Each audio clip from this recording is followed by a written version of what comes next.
All of you getting my voice?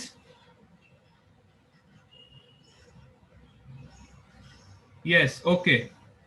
Actually network issue आ गया था, इसकी वजह से मैं लॉग आउट हो गया था एकदम से.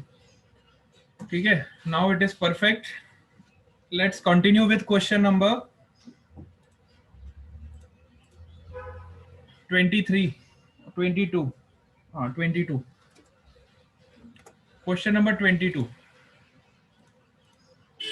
हाँ, क्वेश्चन में क्या दिया है, हमें पोटेंशियल का वैल्यू दिया हुआ है. अभी तक हम पोटेंशियल पढ़ते थे which is a function of x, है ना. अभी तक हमने जो पोटेंशियल पढ़ा था पिछले एग्जांपल में, तो वो एक्स का फंक्शन था ना, 4x². लेकिन अब यहाँ पे देखो, potential is a function of X Y and Z. Potential is a function of X Y and Z, तीनों का फंक्शन है ना. और पोटेंशियल की वैल्यू कितनी है, 10x²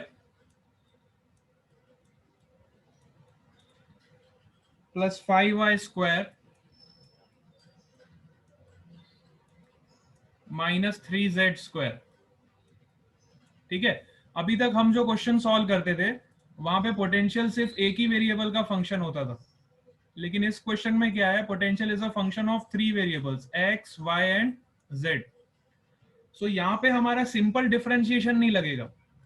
जब भी आपका एक से ज्यादा वेरिएबल होगा, always remember that whenever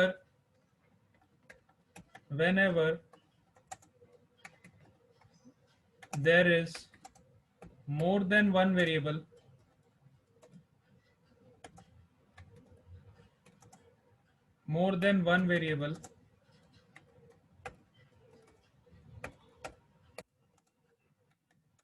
we will use partial differentiation.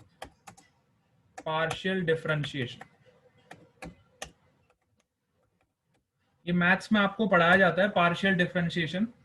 जिन्होंने पढ़ा है ठीक है, जिन्होंने नहीं पढ़ा इधर सुन लो, उनको अभी समझ आ जाएगा. ठीक है. whenever there is more than one variable, we will use partial differentiation.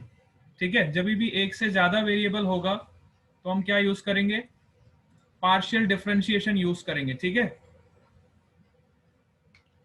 हाँ, अनिरुद्ध बोल रहा है फिर से आएगा तो भी चलेगा. अच्छा, मतलब ये चाह रहा है कि नेटवर्क प्रॉब्लम बार बार आए. हाँ. फिर से आएगा तो भी चलेगा. देखो, पढ़ने का मन ही नहीं है इनका. लगता है कल ज्यादा, रात को बहुत ज्यादा जाग लिया था इसने, है ना. कृष्ण जन्माष्टमी में रात को बहुत ज्यादा जाग लिया था, इसलिए आज इसका मन नहीं कर रहा पढ़ाई करने का. चलो, तो पार्शियल डेरिवेटिव क्या होता है देखो. पार्शियल डेरिवेटिव किसको पता है, किसी को पता है या मैं फिर अच्छे से बताऊं. मतलब फिर मैं बेसिक से बताऊंगा आपको पार्शियल डेरिवेटिव. अगर आपको नहीं पता है फिर I will teach you with the basic. किसी को पता है पार्शियल डेरिवेटिव? Yes, anyone? नहीं पता? चलो ठीक है, फिर मैं आपको बेसिक से बता रहा हूं.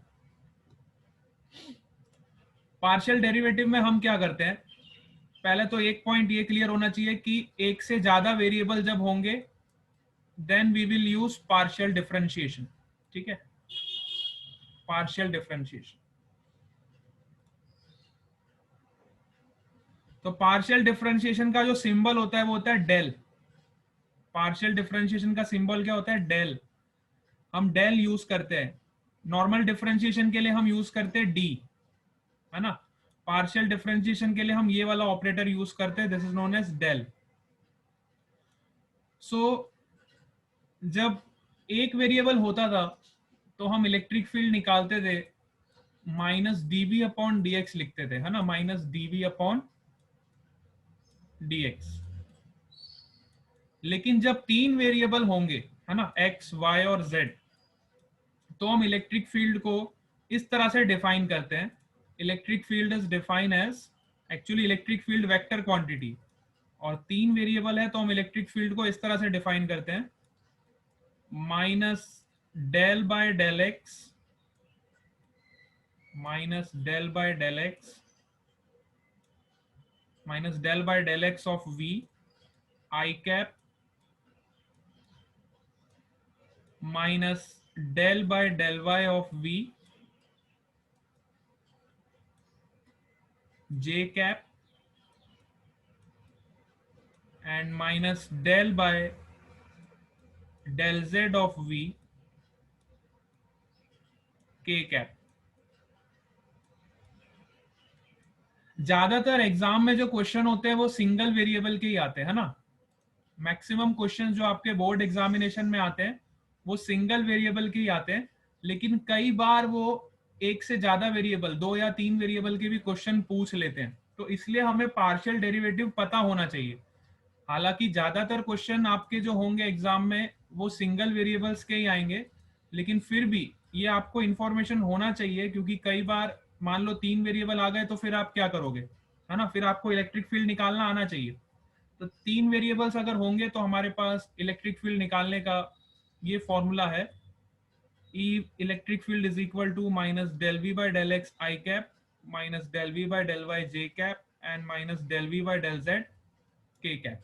ठीक है, this equation we will use to calculate the electric field.